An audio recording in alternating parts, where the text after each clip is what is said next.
비즈니스 하는 거에 있어서 베를린이 저는 개인적으로 전 세계에서 스타트업을 시작하는데 가장 좋은 곳이라고 생각해요. 여러 가지 이유가 있는데, 처음에 사실 스타트업을 시작할 때는 큰 야망이 있잖아요. 내가 뭔가를 크게 해야겠다 이런 생각이 있지만, 사실 그 밑에서는 살아남는 거거든요. 내가 이걸 해서 진짜 1년 동안 살아남아야 돼요. 살아남으려면 돈이 있어야 되잖아요. 근데 그거는 사실 물가예요. 근데 베를린 같은 경우는 물가가 다른 유럽에 있는 도시들에 비교했을 때 저렴하기 때문에 그 1년 동안을 버틸 수 있는 시간을 벌어주는 것 같아요. 기관이라든가 이런 곳에서 지원해주는 프로그램 같은 경우도 많고, 사람들도 리버럴하기 때문에 뭐 콜라보를 하거나 여러 가지 진행할 수 있고, 여러 면에서 그런 것들은 되게 좋은 장점인 것 같아요.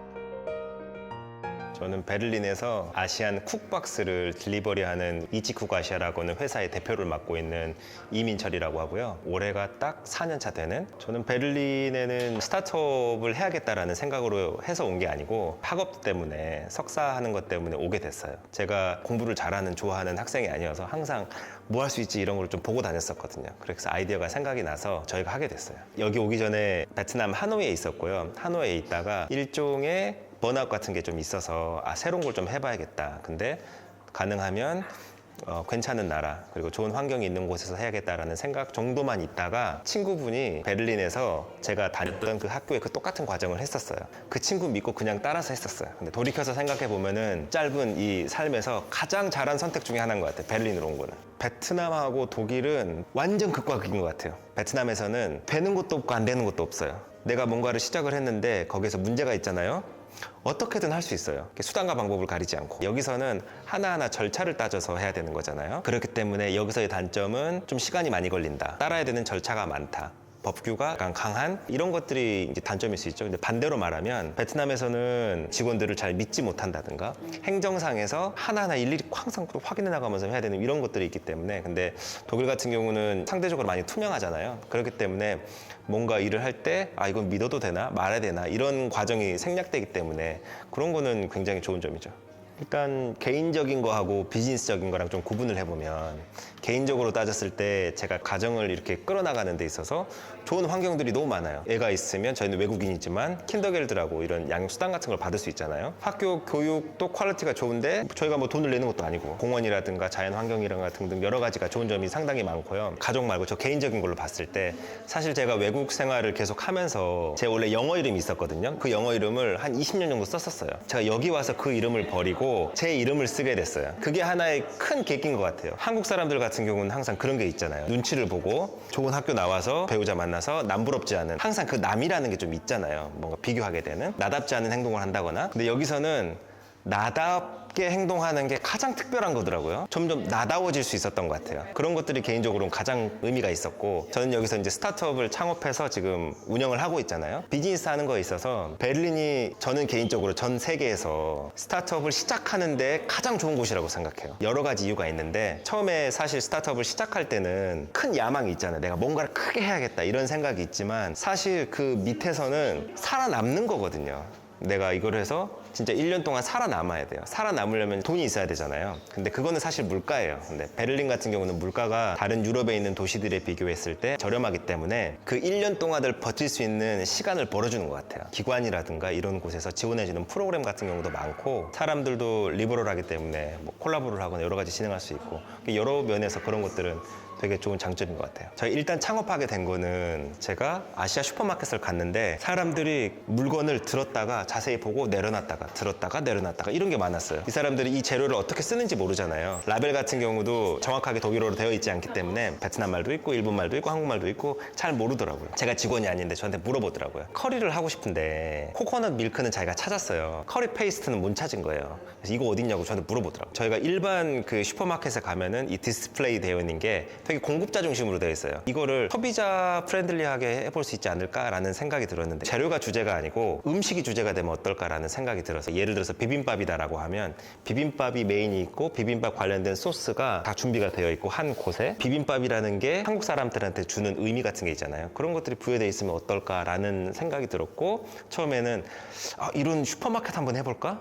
근데 슈퍼마켓을 직접 운영하려면 돈이 많이 들잖아요. 상대적으로 돈을 좀 적게 들면 살 수 있는 방법이 뭘까 해보니까 온라인이었었고, 주변 사람들하고 얘기를 하다 보니까 헬로프레시라는 회사를 항상 얘기해 주더라고요. 독일 사람들이. 찾아보니까 조리할 수 있게 싸서 밀킷이라는 형태로 이렇게 보내주는 거예요. 아시안 음식을 좋아하는 독일 사람들한테 일종의 헬로프레시 같은 그런 거를 하면 좋겠다라는 것에서 시작을 하게 됐어요. 제가 인스피레이션을 받은 거가 이 수업 중에 하나 듣던 그 클래스 이름이 엔터프레뉴어십, 그러니까 창업가 정신 이런 게 있었어요. 근데 그 수업에서 교수님이 했던 하는 문장이 있었는데 그게 Done is better than perfect이었어요. 이 문장이 이상하게 엄청 오는 거예요. 저는 그냥 살면서 뭔가 완벽하게 해야 되고 잘해야 되고 이런 거였는데 그냥 한번 해봐 이런 거가 되게 울림이 있었어요. 그래서 와 이런 게 있구나 이런 거구나 이제 생각이 좀 들다가 수업을 듣고 계단을 내려갔어요. 거기에 Make it lean contest라고 포스터가 붙어 있었어요. 그때 이걸 안 봤으면 시작을 못했을 텐데 전율 같은 게 남아있는 상태에서 내려갔을 때 이 포스터가 있어서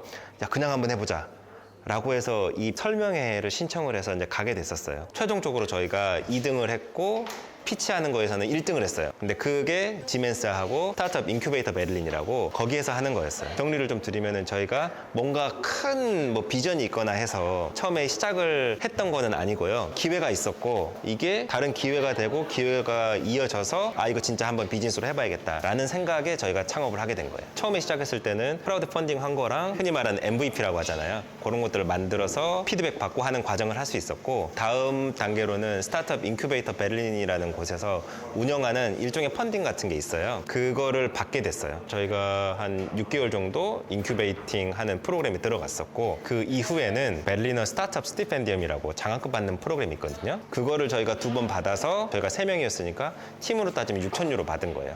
그걸로 1년 동안 그 아이디어 개발하고 테스팅하고 비즈니스 모델 만들고 이런 것들을 해볼 수 있었어요. 일단은 이 아시안 음식이라는 게 독일 사회에서는 일상으로 접해 있는 그런 음식은 아니거든요. 어쩌다 한번 많아야 일주일에 한두 번 정도 먹는 음식이기 때문에 특별한 경험을 줘야겠다라는 게 지금 포커스가 좀 맞춰져 있어요. 그래서 이 사람들이 간장 하나를 사더라도 이 간장이 어떤 간장인가, 어떻게 생산이 되었는가, 혹은 어떤 용도로 쓰이는 건가 라는 거를 알려주는 게 일종의 하나의 그 포인트예요. 서울 여행 박스라고 있거든요. 서울의 각 지역에 10개의 주요 포인트가 있고 그 10개 포인트가 음식으로 유명한 지역이에요. 신당동 떡볶이부터 강남 그 케이팝까지 음식을 통해서 여행하는 그런 박스가 나왔고 그게 반응이 상당히 좋아요. 일반적인 밀키트다 그러면 편의성이 강조된 밀키트잖아요. 근데 저희 같은 경우는 쿡박스 안에 음식에 대한 이야기, 재료에 대한 이야기, 한국에 대한 이야기들이 있는 그런 형태의 박스라고 보시면 돼요. 저희가 사실 오징어 게임을 보고 코리아 게임 박스라는 걸 만들었는데 저희가 의도해서 만든 거가 아니었어요. 저희 고객분들이 오징어 게임을 보고 나서 메시지를 엄청 많이 보냈어요. 나 이거 봤는데 이 게임 너무 재밌을 것 같아. 너네 해줄 수 있어? 그래서 고민하다가 하게 됐어요. 저는 하고 싶었고 다른 팀원들은 반대하는 친구가 워낙 많았어요. 그랬는데 저희가 고객이 원하는 걸 만들어야지 하는 그 포인트에서 만들었고 반응이 정말 좋았어요. 스타트업이라는 거를 그때 좀 한 포인트에서 좀 알았어요. 그러니까 스타트업이 되게 작은 회사잖아요. 큰 회사랑 저희가 경쟁을 했을 때 이길 수 있는 포인트 중에 하나가 빠른 의사결정과 빠른 행동이거든요. 저희가 결정하고 나서 딱 2주 만에 그 박스를 개발했거든요. 대기업에서 이런 걸 한다 그러면 솔직히 2주 안에 못 할 거예요. 아마 스타트업은 정말 민첩하게 빨리빨리 대응을 해야 되는 거구나. 그리고 내가 하려고 하는 게 아니고 고객이 원하는 거에 그냥 몸을 맡기면 되는 거구나 라는 걸 그때 사실 많이 느꼈어요. 아무래도 저희가 이제 외국 사람이잖아요. 그리고 제가 개인적으로 독일어를 하지 못하기 때문에 언어적인 거가 사실 스트레스 받을 때가 좀 있어요. 왜냐면 행정적인 거를 처리해야 되잖아요. 그럼 제가 원래 성격이 되게 좀 급하거든요. 뭔가 받으면 바로 행동을 해야 돼요. 독일은 레터를 주잖아요. 안 좋은 습관이 하나 들었는데 레터를 받으면 어디다 짱 박아놔요. 레터 받을 때가 가장 챌린지 돼요. 레터 받을 때, 우체통에서 꺼낼 때 그런 것들이 일상에서 받는 챌린지. 회사 전체적으로 봤을 때는 작년에 코로나가 있고 일종의 모멘텀이 생겨서 잘 성장을 했었지만 회사가 지속적으로 성장하려면 자금이 있어야 되거든요. 근데 투자를 받는 거가 사실 좀 어려웠어요. 독일에서도 저희가 받으려고 했었고 해외에서도 받으려고 했었는데 이게 준비하는 것부터 실제 하는 것까지 좀 많이 어려웠었어요. 저희는 일단 투자는 독일에서 받은 건 아니고요. 미국 펀드에서 받았어요. 지금 사실 펀드레이징이에요. 한국에 가서 또 피칭을 하고 펀드레이징을 하려고 하고 있는 그런 단계거든요. 내가 투자를 받겠다라고 하면 가장 중요한 거는 투자를 왜 받아야 하는가, 내가 투자가 필요한가 스스로가 깨닫는 거, 그게 사실 중요한 것 같아요. 저희 같은 경우는 투자가 왜 필요한가라는 거를 몰랐어요. 그 전에는.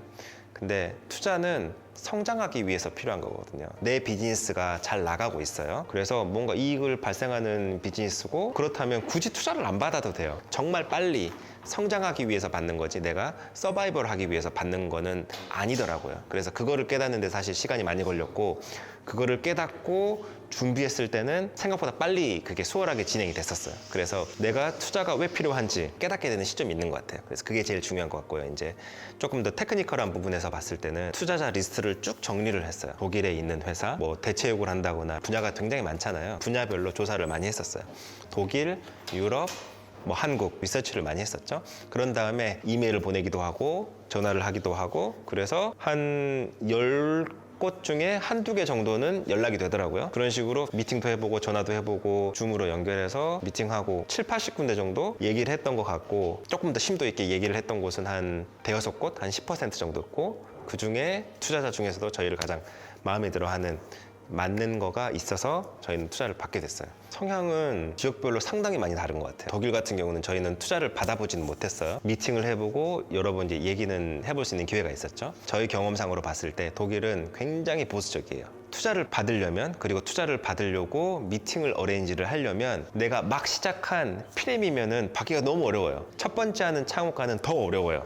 특별한 트래픽이 없는 상태에서 레비뉴가 발생하지 않거나 이런 경우에는 저는 정말 어렵다고 봐요.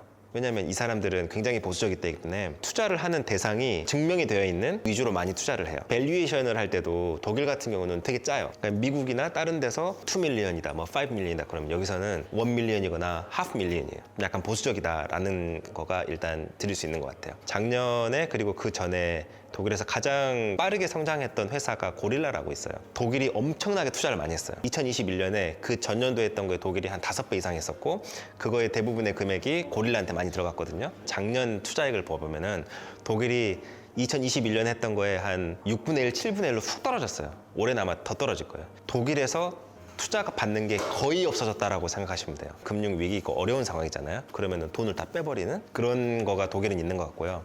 상대적으로 미국 같은 경우는 조금 더 앰비셔스한 것 같아요. 밸류에이션 같은 경우도 높고 의사결정도 상대적으로 빠르고, 다만 창업자를 더 많이 보는 것 같고, 뭔가 이 사람이 할 수 있을 것 같다 그러면 뭐 한번 해보지 뭐, 이런 차이는 있는 것 같아요.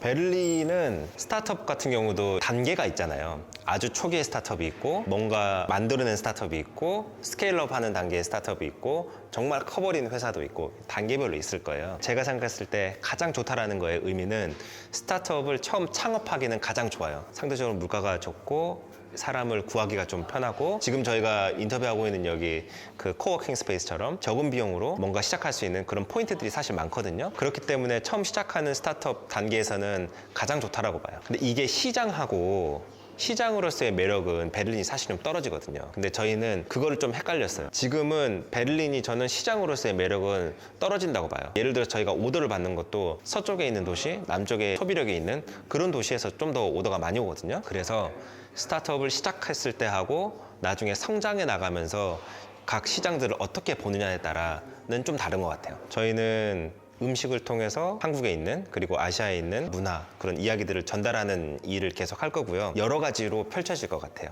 박스 형태의 사업을 통해서 보여줄 수 있는, 밴딩 머신을 통해서 이 사람들한테 소개할 수 있는 그런 것도 될 것 같고요. 한국과 아시아를 알릴 수 있는 여러 가지 사업 모델들을 지속적으로 만들어내고, 독일뿐만 아니고 독일을 넘어서 유럽 전 지역에 알리고자 하는 게 저희 하고 싶은 일이에요. 일단 본인이 원하는 게 있다 그러면 뭔가 완벽하게 해서 1부터 10까지 준비해 놓고 11부터 한번 해야지, 이렇게 하지 마시고, 일단 일이 있잖아요.